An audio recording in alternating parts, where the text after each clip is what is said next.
Welcome, everyone. I am Dr. Michael Gross. I am the Dean of Education for Nutri University. I am a board certified OBGYN with graduate training in nutrition. Inflammation affects everything at the cellular level.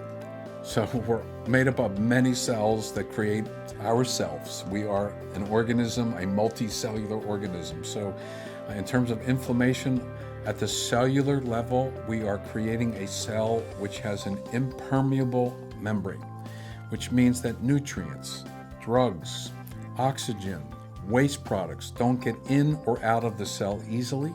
This is the most fundamental basis of the science of inflammation, which is cell membrane permeability.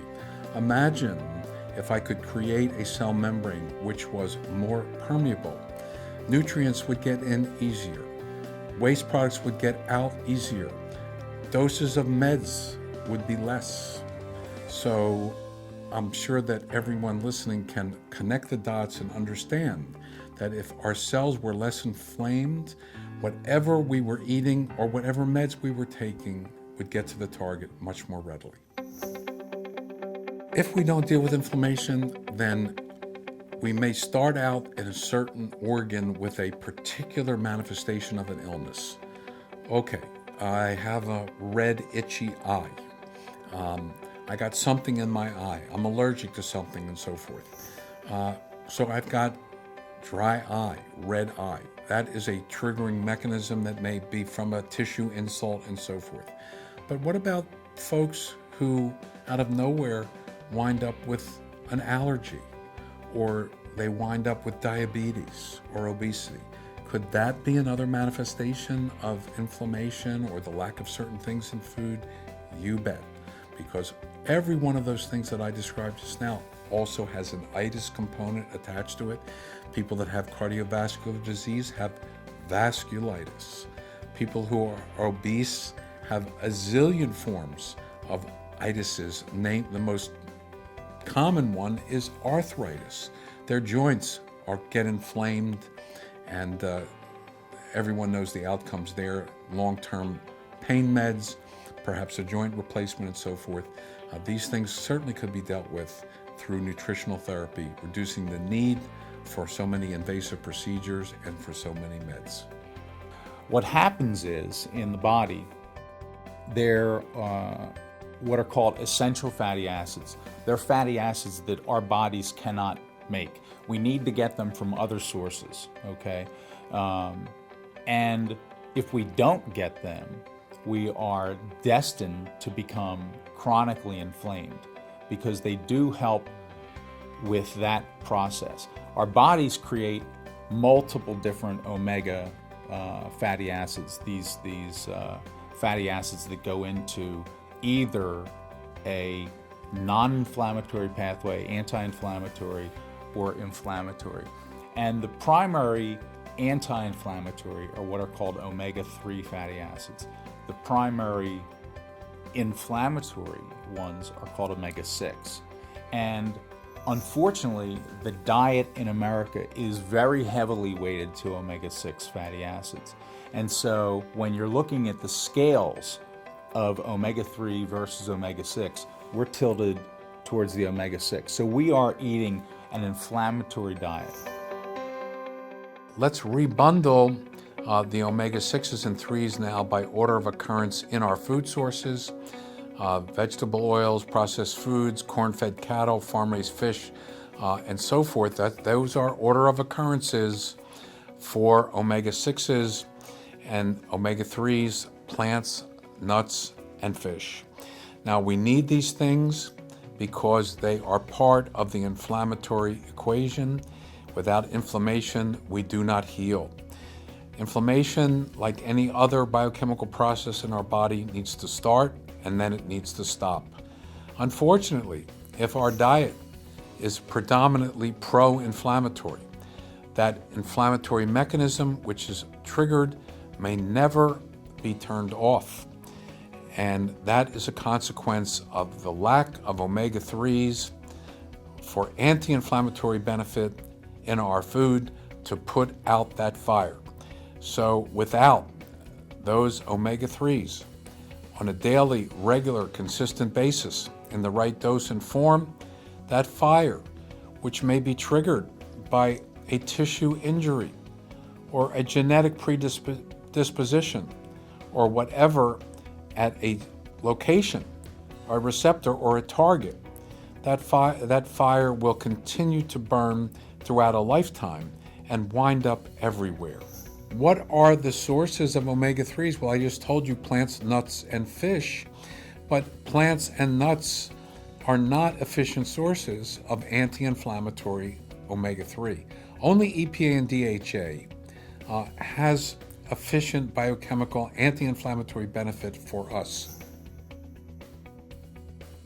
Here is the inflammatory cascade that we all got in our biochemistry or pharmacology training, starting with whatever form of tissue injury that we can think of, and down it goes. Think of it as a flow of water that goes downstream, and identify the fact that arachidonic acid is an omega-6. Without that, the inflammatory process does not proceed. We do not heal and we die. So we need this, and we also need it to be turned off. But let's just go down the flow and recognize that when your patient appears in front of you with all those symptoms and signs, pain, redness, swelling, inflammation, burning, this is a result of the inflammatory mediators that have been released as a consequence of this equation. I'm talking about the leukotrienes, the cytokines, the inflammatory prostaglandins, and so forth. So this is when most physicians intervene with our wonderful pharmaceutical agents, and these agents work as blocking agents. That's universally true, and they are wonderful, especially when they're used as intended. COX-2 inhibitors were introduced a number of years ago, wonderful for pain relief. Wonderful used as directed, which was for short-term symptomatic relief of pain. But since our patients are in chronic pain situations, they wound up taking these things over longer time periods continuously. And then we started to see a distortion of the risk-benefit ratio manifested in the terms of the COX-2 inhibitors, which we know as Vioxx, Bextra, and now presently Celebrex. That long-term continuous use of these agents resulted in elevated blood pressure, strokes, heart attacks, and death.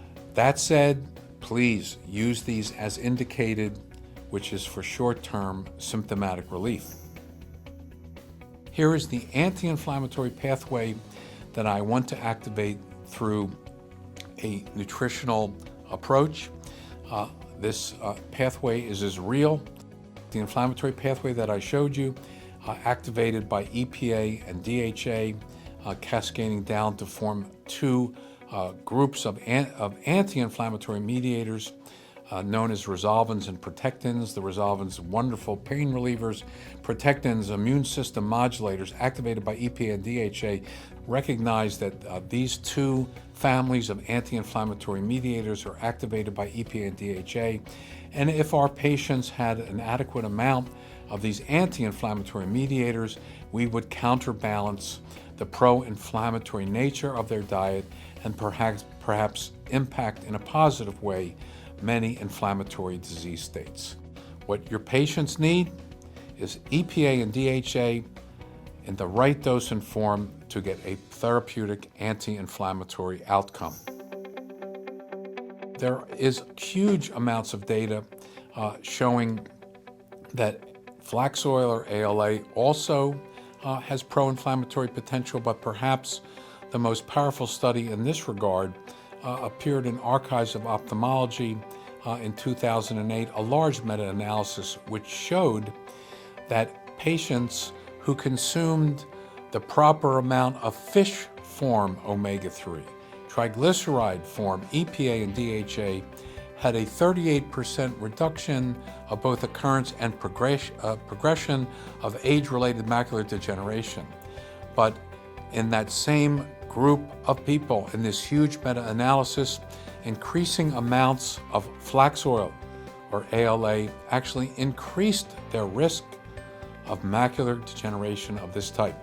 If we continue to expose our patients to increasing amounts of flax oil or ALA, the enzyme that converts this to linolenic acid, which is still intact, will become operative.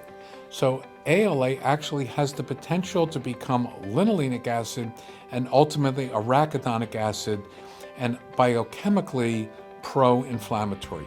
You will also see that GLA, I'm talking about borage oil, blackcurrant oil, things that are commonly found in products positioned for anti-inflammatory benefit, is programmed biochemically as an omega-6 precursor to arachidonic acid, which triggers the inflammatory cascade in our bodies.